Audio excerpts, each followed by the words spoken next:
পাহাড়ে অটোমেটিক অস্ত্র গুলি, সেনাবাহিনী প্রকাশ করেছে চাঞ্চল্যকর তথ্য। আলহামদুলিল্লাহ, আমাদের ভূখণ্ড পুরোপুরি সেনাবাহিনীর নিয়ন্ত্রণে আছে। সম্প্রতি পার্বত্য চট্টগ্রামে খাগড়াছড়ি, গুইমারা আশেপাশে এলাকায় কয়েকদিন ধরে সহিংসতা বিক্ষোভের কারণে পুরো অঞ্চল থমথমে অবস্থা রয়েছে। দূরপাল্লার বাস চলাচল বন্ধ ছিল, দোকানপাট সিল এবং সাধারণ মানুষের দৈনন্দিন জীবন কার্যত স্তব্ধ। ব্রিগেডিয়ার জেনারেল হাসান মাহমুদ জানিয়েছেন, স্থানীয় বিক্ষোভের নামে বহিরাগত সন্ত্রাসীরা দেশীয় ও অটোমেটিক অস্ত্রগুলি চালাচ্ছে। ভুয়া দর্শনের অভিযোগকে কেন্দ্র করে শুরু হওয়া প্রতিবাদ দ্রুত সাম্প্রদায়িক উত্তেজনার দিকে ঠেলানো হচ্ছে।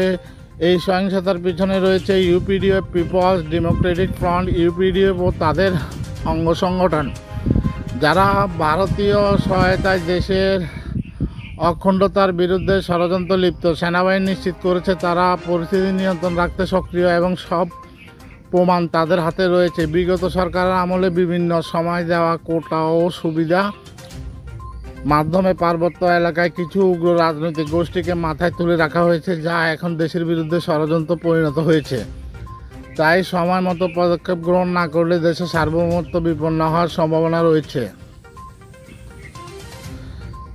প্রস্তাবিত পদক্ষেপ: সেনাবাহিনী ও নিরাপত্তা জোরদার করা, 3 পার্বত্য জেলা অন্তত 3টি নতুন সেনা নিবাস স্থাপন করা, সামরিক ক্ষমতা বৃদ্ধি, আধুনিক যুদ্ধবিমান, হেলিকপ্টার ও সামরিক সরঞ্জাম ক্রয় করা, লোকবল বৃদ্ধি করা, সেনাবাহিনী ও বিজিবিতে পর্যাপ্ত নতুন সদস্য নিয়োগ করা, সীমান্ত নিরাপত্তা, 3 পার্বত্য জেলায় সীমান্ত নিষিদ্ধ নিরাপত্তা বলয় তৈরি করা, কূটনৈতিক উদ্যোগে আন্তর্জাতিক মহলে প্রমাণভিত্তিক লবিং চালানো, ভারতের ষড়যন্ত্র উন্মোচন করা।